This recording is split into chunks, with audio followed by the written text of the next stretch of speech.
All right, what's going on, guys? This is Rob, and we are here with the ending of Death Spiral in the Spider-Man comic. We got a lot of catching up to do, so let's jump into it. So, what this does is this picks up in the immediate aftermath of Amazing Spider-Man 26 and Venom 256, the idea being that both Torment and Carnage have bonded together, and at this point, they're going after Aunt May and Aunt Anna. Keep in mind that Torment's identity is something that we still don't know, but the entire mythos behind his character is that he's obsessed with basically working his way in from the outside, quite literally as a spiral. So going after Aunt May and Aunt Anna are basically the last two pieces that allow him to go directly after both Mary Jane Watson and Peter Parker, because Mary Jane Watson is Venom. And so what you end up doing is picking up at the Feast Center. And so while they're there, Carnage comes in with a bit of a monologue where he says, "Safe. The old biddy thinks they're safe." And he says, "See, Torment, I knew that you would enjoy this." And Torment's a bit skeptical. Keep in mind, this is a tenuous alliance at best. And so Carnage says, "I can make us look like anyone that we want, any clothing, any face. It comes in handy," which is true. Carnage has always had the ability to shapeshift. Combine that with his ability to overcome Peter's spider sense, and suddenly you have a pretty cool villain in Marvel. It's one of the things that made Carnage so dope. And so that's why he says, "No one even knows we're here." And so the response of Torment, and this is one of the cool things, is he says, "Carnage, enough. I get it." Now, I love this idea because it hints on the idea that Torment is smart enough to be able to figure these things out on their own. And so when Torment approaches Aunt May, she just asks, right, "You're gonna need a spoon, my friend." And he's like, "Oh, that's not a huge deal. Everything's cool. I'm not hungry, at least not for soup." And of course, Carnage kind of comments about how it's a good line, right? And he says, "I think we'll work very well together, my friend. Now, are you ready to give these ancient dames a heart attack on 3?" And he starts counting up. Now, one of the things that I want you guys to notice here are the spirals around Aunt May and Aunt Anna. We've seen that for a little while within the Death Spiral storyline. When Torment first showed up, we didn't know anything about him. What we know now is that he's able to see these literal spirals, which is how it is that he targets individuals, which indicates there's powers here. Now, we do know at least that much about him. And so essentially, he's not doing a lot of like grunt work, seeking people out. I mean, he has to a degree in order to be able to find them, but the spirals tell him whether or not he's targeting the right person. But this does create a caveat, and we'll talk about what that is here in a second.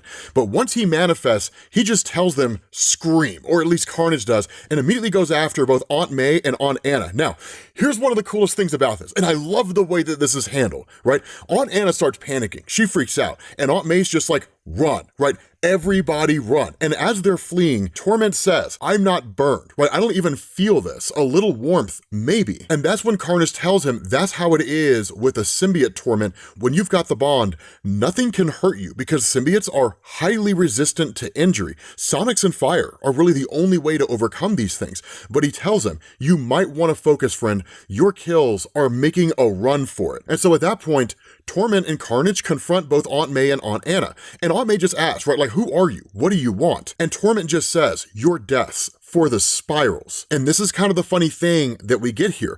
Carnage says, "You only answered the second question. You didn't tell her who you are." And that's the kicker. We don't know the identity of Torment, right? And so at that point, he just says, "Great God of loss, of blood, of darkness without end, we are," and then at that point, he just says, "Torment," right? "My name is Torment." He won't reveal his identity to anybody. Now, the way this ends, it does kind of leave this open, and I'm very curious to see how you guys feel about this idea that I'm gonna throw out there. I know we've done a lot of theories, but that's half the fun in this. And so Carnage almost kind of gives Torment a bit of a hard time, where he's like, "You're not really getting with the program here, friend. Like, we're supposed to make a grand announcement on what our identity is."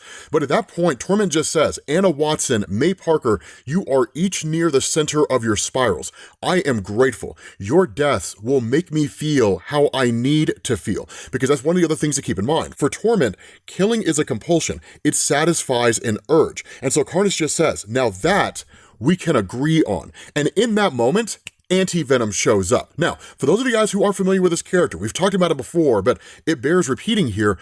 Anti-Venom is the third weakness of symbiotes, and even to Spider-Man. That's one of the things to keep in mind. When Anti-Venom first showed up on the scene in Marvel, there was a point when he tried to take out Peter Parker, and he almost did, right? Because of the fact that he's able to essentially cure illness and disease, that he almost stripped the radiation out of Peter Parker's blood, which would have cost him his powers. It was a really cool moment within the comic. But at this point, all Flash Thompson is doing is working to, at least in the moment, save Aunt May and Aunt Anna, because Peter Parker and Venom are on their way here. So Flash Thompson is kind of a stopgap measure of protection. And so that's why he says, no one's dying today, but you're pushing your luck. And so in that moment, Torment looks around and just says, another symbiote, right? How many of you are there? Who is this one? And why does his touch burn? And Carnage just tells him, Anti-Venom. And so Torment asks, like a snake bite, where would I get Anti-Venom? And that's when Carnage tells him, no. I'm not telling you to get Anti-Venom. I'm telling you that's who he is, right? That's his name. He's a symbiote, but he's toxic to us. And so Torment's response, I thought you said that I could not be hurt. Did you lie to me, Carnage? And his response, to clarify, very little can hurt us, but guys like this, he's an outlier. There is no cure for it, Torment. Just pull yourself up and embrace the pain. Now, this is also a huge moment of revelation here, because what it shows is that Torment is not a familiar when it comes to the Spider-Man mythos. He hasn't spent any meaningful time as a part of this landscape, so that immediately knocks out the possibility that Torment is anyone who's been close to Peter over the years, because anyone in Peter Parker's orbit, right, whether they're a villain, a hero, or simply just someone that Peter knows, they are fully aware of what the symbiotes are, even on a base level. And here's what I mean by that. There's a point where Aunt Anna asks the question, there's two of them, and the response of Aunt May, there's always two, Anna, at least. All you can do is stay out of their way. Speaking of which, you and I need to skedaddle. Even Aunt May knows about this kind of stuff. That's what I love about the way that Aunt May's handled, right? It's the idea that even if she is fleeing for her life, she's been around the block a few times, that she basically knows how to handle these kinds of situations. I'm still waiting for the day when Aunt May gets powers. Not Golden Oldie, not when she becomes a Herald of Galactus, but when she gets like real powers in Marvel. Maybe she never will, but I think a cool 6-issue temporary storyline would be pretty dope. But in that moment, you switch back to Anti-Venom, right? And Flash just says, you look different than the last time I saw you, Carnage. A new host, I'm guessing. That makes sense. All the old ones knew better than to take me on. And that's when Torment says, I cannot fight him with your powers. Your powers are a liability. If you want something done, do it yourself. And that's when he ends up breaking out the cannon of the Shocker and fires off a blast at Anti-Venom. It's not enough to destroy him, but it is enough to momentarily distract him. The problem is that that distraction for Anti-Venom is also a distraction for Torment, because it allows Aunt Anna and Aunt May to get away. And so at that point, Torment and Carnage split off. To a degree, they don't wholly separate. And it's one of the cool things about this, right? Carnage tells him, you're right, you can handle this guy better than I ever could, but you've got another problem. Your little birdies have flown the coop. And so he says, there's still a way to get them. Just let me loose. I will stay tethered to you, but I can go after them while you deal with Anti-Venom. And that's when Torment tells him, so you'll be the one to take them out. It has to be me. I need to be the one to do it. Again, the compulsion needs to be satisfied. And so the response of Carnage is he says, don't worry, my friend, the bond will persist. You will feel everything I do, everything you need. My kills will be your kills. And so Torment just tells him, fine, go. And it's essentially taking the leash off of Carnage. Now, I will say, Carnage bonded with someone can be sadistic.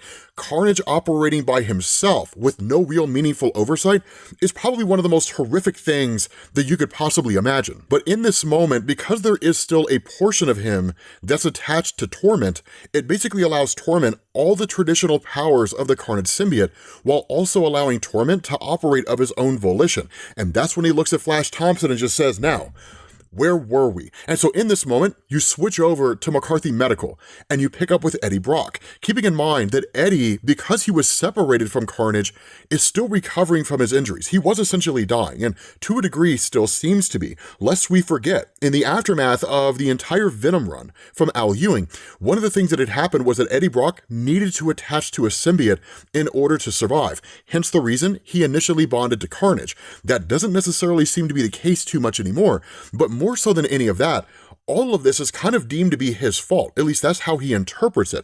He's the one that bonded to Carnage, believing he could control Carnage. Ultimately, he wasn't. And so all these events seem to have been set in motion outside of the actions of Torment because of Eddie's false confidence in himself and the ability to control Carnage. And so that's when he just kind of looks around and just says, everything hurts. Right? His son Dylan is sitting with him because the two of them are beginning to reconcile. And he says, in the old days, I could have healed all this up in about 2 seconds. And the nurse just tells him, right, we were all young once, Mr. Brock. I've got your pain meds here, right? You should take them. And she says, I'm sure your son doesn't like seeing you in pain. And Dylan's just kind of like, you'd be surprised. To be honest, you really would be surprised.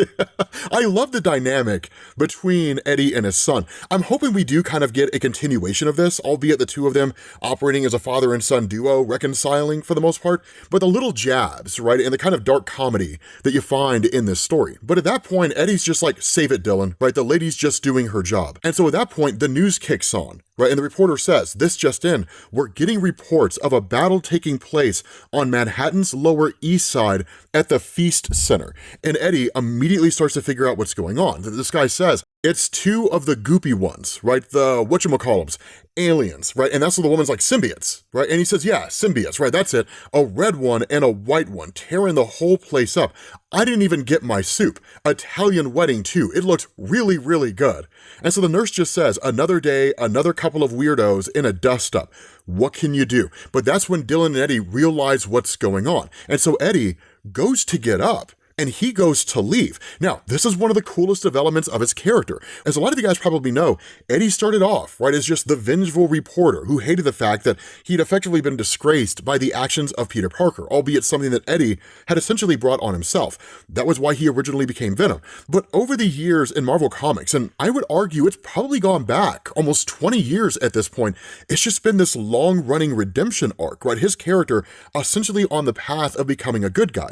And it all kind of leads to this moment when he's willing to lay down his life, or at the very least, do what needs to be done in order to make up for what he's done. Because that's what he says. All this business on TV, that's my mess, and I am going to clean it up. And so at that point, you jump back to Carnage, right? And he says, all right, ladies, where are we hiding? And because of the fact that Torment is still bonded to Carnage on some level, they can still communicate with each other. And so that's when Torment tells him, hurry up, right? We're already too much exposed. And Carnage just tells him, why don't you focus on what's in front of you, pal?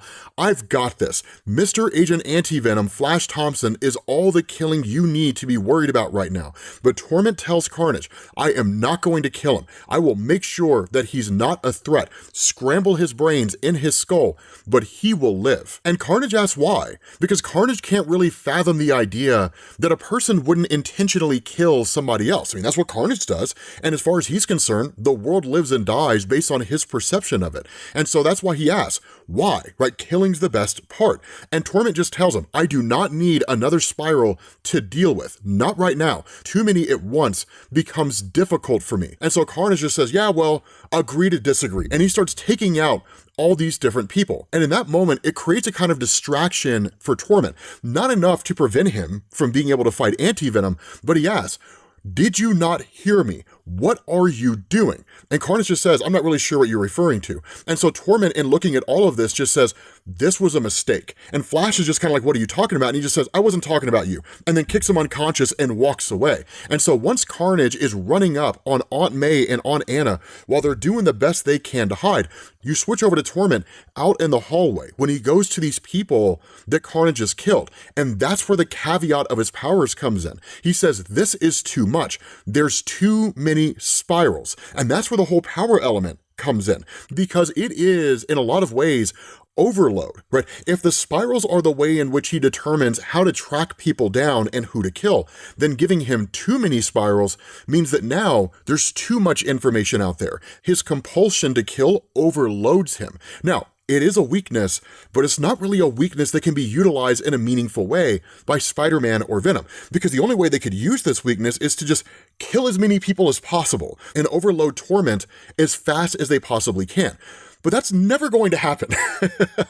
There's never going to be a moment where Spider-Man goes on a killing spree in the main Marvel universe in order to defeat a villain. And so while Torment is overloaded, and Carnage is going after Aunt May and Aunt Anna. At the end of the day, Torment runs up on Carnage and snatches him up. And Carnage asks, like, what the hell are you doing? I had them, right? I was about to kill those aunts for us. And Torment just tells him, I told you not to take out anybody else. Like you said, your kills are my kills, and the spirals, they add up. It's too much for me. And Carnage just asks him, like, what are you talking about, right? At the very least, it's just more people for us to kill, more people for us to go after. That's a good thing, right? Overcome whatever this compulsion is in the moment, and just keep in mind that now there's 3 more bodies, which means there's 3 more sets of people, 3 more spirals that we can start to satisfy. But that's when you start to learn the nuanced nature of what Torment does. He says, no, killing is not indiscriminate, it's precise, done to achieve a specific goal. As the spirals end, when they feel alone,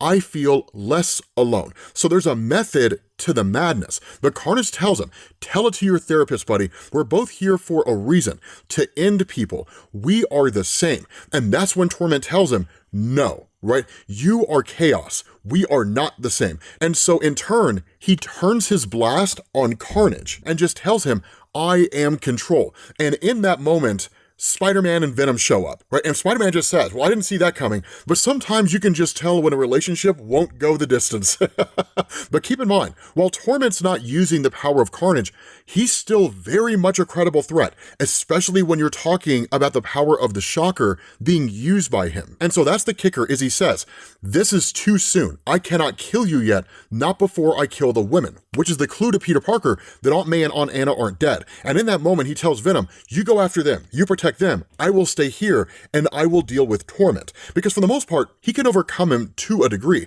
The problem with this is that Torment immediately attacks Venom, almost blows the symbiote off of MJ, and at the moment, she's out of commission. In turn, what's left of the Carnage symbiote attacks Spider-Man, and in that moment, Torment tells him, I am not going to kill you yet, Peter, not you, or Mary Jane, or Eddie. Your little family will survive until the very last moment, the last curve of the spiral, so you will feel how I feel. It won't be long. I just have to kill your aunts, and then it's your turn. But I cannot have you getting in the way. And so using what's left of the Carnage symbiote, it impales Peter. And so while Peter's laying on the ground dying, as Torment goes after Aunt May and Aunt Anna, the Carnage symbiote bonds to Peter Parker. And this guy is nightmare fuel. I mean, just look at the way he looks. It's dope.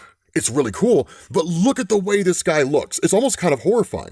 And so at that point, the Carnage symbiote starts talking directly to Peter. And this is something that we've never really seen before in a meaningful way, right? Carnage says, oh, Peter, this is better than I ever hoped it would be. We will do wonderful things together, such wonderful, beautiful, horrible things. You will never forget them for as long as you live. And so that's when you switch over to Peter talking about what the experience is like bonding to Carnage, and Carnage commenting on it at the same time. Peter says it takes just a millisecond for Carnage to infiltrate my mind, my very being. The strength of his resolve is overwhelming. One word over and over, kill. He only exists to kill. And so that's when Carnage says, so instead of batteries, you run on doubt and guilt. I've never heard of them. Let me introduce you instead to purpose and joy. And so in response to Peter's statement that Carnage only exists to kill, Carnage says, in fairness, I also exist to maim, torture, murder, sunder, rip, tear, and flay. Flaying is really fun when the strips get long, like string cheese. Why don't you ponder how complex and multifaceted I am? I will handle the wet business out here. And so at that point, Carnage turns his attention to Torment. Now, Peter's not lost himself yet, right? He just says, Aunt May, Aunt Anna, we have to save them, but not by killing. And so Carnage just says, but nothing. Trust me, game knows game, Peter. Torment is a contender for top body count of the decade. Your sweet little aunties are about to put him over the top. There's only one way. And Peter says no, right? Because in a lot of ways, Carnage is driving the body of Peter. Peter is just kind of in it. And it's a bit of a quagmire, right? Because while Torment is a credible threat to Aunt May, and Carnage is driving Peter to kill Torment, Peter doesn't want to. He just kind of wants to defeat Torment and call it a day. The no-kill rule reigns supreme. And so the more that Carnage is in possession of Peter's body, the more he continues to take control. And that's exactly what happens. Peter is almost immersed entirely to the point that he loses himself. And Carnage says that, right? You're tired of losing to maniacs like this, aren't you? The Green Goblin, Hellgate. So I'm going to help you with that. I'm going to make you strong. You just need a push, or in this case, a pull. And he says, I told you, playing is cool. We are going to have a lot of fun together, and totally absorbs Peter Parker. Now, in that moment, Venom does show up, and Venom just kind of punches Peter and sends him flying, and in that moment subdues Torment. But at the end of the day, MJ has to reconcile herself with the fact that Carnage is now in possession of Peter Parker's body. And so she just asked the question to Venom, how do we fix Peter? And Carnage, in hearing this, just says, fix him. He's living his best life in one of the best spots I have ever rocked. For old time's sake, I'm giving you a chance. Lethally protect with me, right? Of course, a reference to David Michelini's story. But the symbiote separates itself from Mary Jane Watson. And Torment, in seeing all of this, just says, this is a world of monsters. But it's not necessarily Venom separating from MJ in order to just leave her to her own devices. It's a measure of protection to a degree, because operating in two separate capacities would allow Venom to essentially fight this conflict on two fronts. But Spider-Man being possessed by Carnage is wildly overwhelming, because these powers start getting used in a different way. Because at this point, Carnage just kind of starts cracking jokes, right? He's like, okay, then shared custody. Spidey can play superhero once a week, supervised of course, and we'll be off doing the murders the rest of the time. Not only that, he says, maybe if I spill some blood while he's dazed, Torment, the aunts, maybe he won't recover from that. And maybe, definitely, he will be mine. The idea of Carnage is to completely take Peter Parker. It's the one prize above all others, because think about what that means for a second.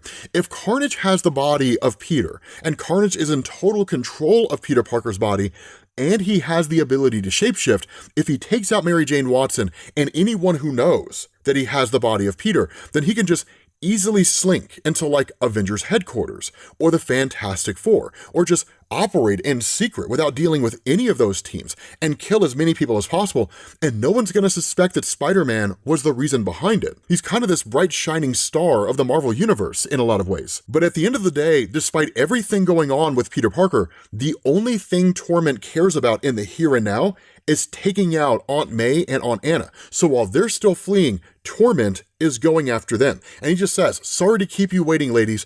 I lost my focus a little bit. And he says, I find the ties of family so intoxicating, those of birth, choice, and fate, threads that always weave into a noose given time. They may be monsters, but in the end, we're all just animals. The kicker is that in this moment, when Carnage is about to take out Mary Jane Watson, Eddie Brock shows up and just blasts him with the Shocker's Gauntlet. And that's where things get cool, because in this momentary reprieve, it allows Peter Parker to take back control. And he just says, all of a sudden, it's quiet in here again.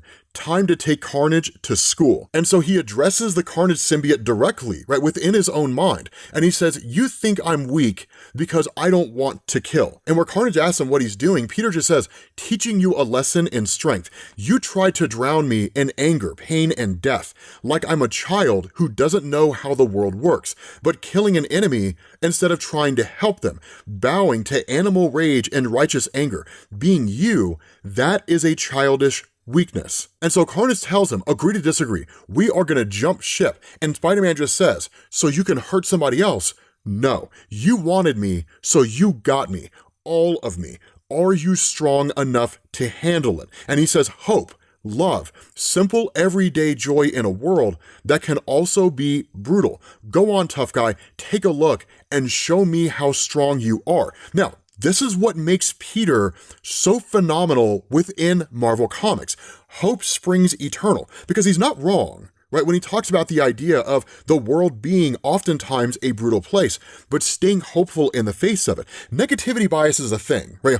Once upon a time, 3 cavemen were walking along a path, and some stranger came running at them with a spear. The first caveman runs away, the second caveman prepares for a fight, and the third caveman walks up to greet the spearman.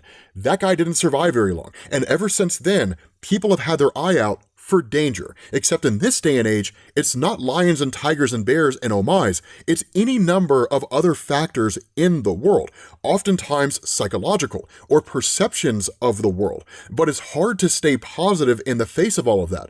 The whole point that Peter makes here is you have to, even if you don't necessarily want to. And Carnage is almost kind of like this physical manifestation of all the insanity within the world. The fact that Peter is able to overcome him, it almost kind of comes off as a little hippy-dippy, but I'll be honest, maybe a little hippy-dippiness is what the world needs at the moment.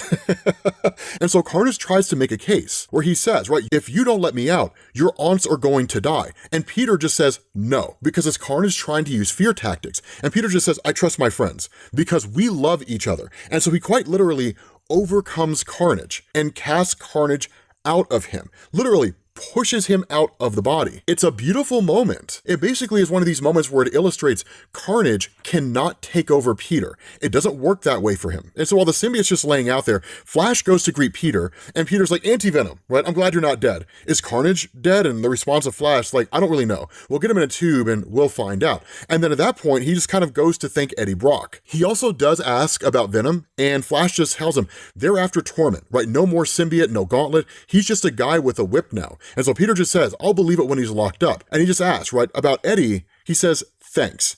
But also, you still suck. And walks away. And so at that point, you switch back over to Venom and Torment. Now keep in mind here, Mary Jane Watson has a personal vendetta against Torment because Torment killed Paul. Now, none of us were upset about it, but Mary Jane Watson is upset about it. And so when she arrives here in the moment when Torment's going after Aunt May and Aunt Anna, she just grabs him and literally starts smearing his face against the side of the building and takes him up to a rooftop. Now, we do get to see what Torment looks like, but there's no indication as to who he is because he just kind of looks at all this and says, that was a nice exit, right? And he says, you win, Mary Jane Watson, daughter of Philip and Madeline Watson. The spiral remains open, but I don't hold it against you. I still want to help you. Take me away, right? Let me rest and heal. Nourish your Aunt Anna with love and care. And maybe, of course, Maybelle Parker, Spider-Man's aunt. You call him Peter, though. Do you love Peter? Both of you. So do I.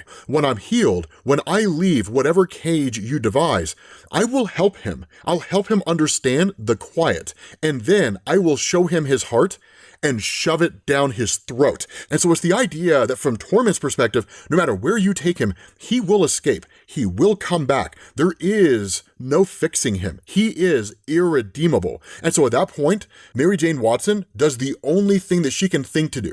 She drops him off the rooftop to his death. And Venom even asks the question, was that you or was it me? Because both the Venom symbiote and Mary Jane Watson cared about Paul. And so when Spider-Man and Flash Thompson show up here, the question is, where's Torment? And Venom just looks back and it's just like, he fell. Anna and May need our help. And they go to leave. And so as everything gets set back to rights, you have a conversation that takes place between Peter and Mary Jane Watson when he calls her up and he says, you know what I just found out? Leaving like 100 messages and not getting a text back really sucks. And MJ is just like, it wasn't payback, Peter. And he says, I know, I'm sorry. I was just trying to make a dumb joke. And she says 100% successful at the dumb part. And he asks her how she's doing. And she says, I saw Flash. He came by with some food. He's back out there saving lives, alien and otherwise. And so Peter's like, he came over, like, I thought you wanted space. And she says, Flash is a terrible listener. He listened terribly for hours. And so Peter just says, did he tell you about Eddie? And she says, yeah, right. He wanted me or us to hear it from him first. He's getting some leniency for helping at Feast, but He's cooked. For a long time, if there's any justice in the world, he's going to prison, right? And so Peter asks, how's Dylan with all of that? And MJ just says, he's been a Class A royal pain teenager, so doing pretty good and pretty normal for the most part. And so Peter's just kind of like, good, right? What about you? And Mary Jane just says, Anna's doing well. She's not as robust as May, and I hope I have her resilience at her age. And so Peter just says, I let you do this ninja move once, not twice. What about you, Mary Jane? And she doesn't really say anything. And so Peter just says, sometimes with our powers, sometimes we can't save them. And she just says, you tried to save Carnage. But Peter just says, I don't know if I succeeded. But yeah, I tried. It's what I do. What you did, you tried, right? Because he's talking about her dropping Torment off the rooftop. Now, as a quick little aside here, the Carnage symbiote does survive and apparently bonds itself to a rat, which honestly sounds horrifying. But when MJ doesn't say anything, Peter just says, I need to hear you say it. And so she just asks, how many people will live now that Torment's gone? And Peter just says, MJ, say you tried to save him. I just need to hear you say that you tried. But she doesn't. She says, Peter, stop. The good guys won. Let's leave it at that. Not only that, there is a newspaper clipping here that does show Paul, right? Killing spree ends, Torment is dead. Now, the obvious implication here is that Paul was actually Torment the entire time, but Torment killed Paul. However, the whole thing could have been a ruse. But here's the kicker. At this point, we get an epilogue. And if you guys remember, there was one point in the storyline when Peter saved this guy who was apparently his cousin at the Feast Center. Now, Peter didn't know that he was related to this guy. He had no clue that he had a male cousin. He's never had one in Marvel. But one of the cool things about Death Spiral is that it introduced us to all these different distant members of Peter Parker, even if their only purpose in the story was to be killed by Torment so he could work himself closer to Peter Parker. Well, this is the guy that we pick up with as he's driving through Hudson Valley, because he's kind of recollecting on everything that had gone on, right? Where there's the statement made by Carnage bonding to Torment, where he says the spiral is getting tighter. Your first cousin. Did you grow up together? Were you friends? And Peter Parker's just like, cousin, what are you talking about? Now keep in mind, this guy who's identified as Mr. Crane overheard that entire conversation between Peter and Torment that he was referred to as the first cousin of Spider-Man. So he ends up making a call. He says, Ziri, call Elaine. And so Elaine, of course, picks up and asks, are you enjoying your drive? And he says, yes, Elaine, thanks for asking. Do me a favor and set up an appointment with Dr. Plancart. I just found out some interesting information about my relatives. I want her to do a genetic screening. Now, Rich Johnson at Bleeding Cool was talking about an upcoming comic that's called The Talk. And the big conspiracy theory going on out there, outside the actual identity of Torment, is that Marvel may very well be pulling an Arno Stark with Peter Parker. Whether that's true or not, I don't entirely know. That was my interpretation of Rich's article. I don't know if that's actually what he was going for. The best thing is to just ask him directly on Twitter. But with that being said, guys, we're going to bring this video to an end. Hopefully you enjoyed it. If you did, drop a like. Thank you all for watching, and I will catch you all later. Peace.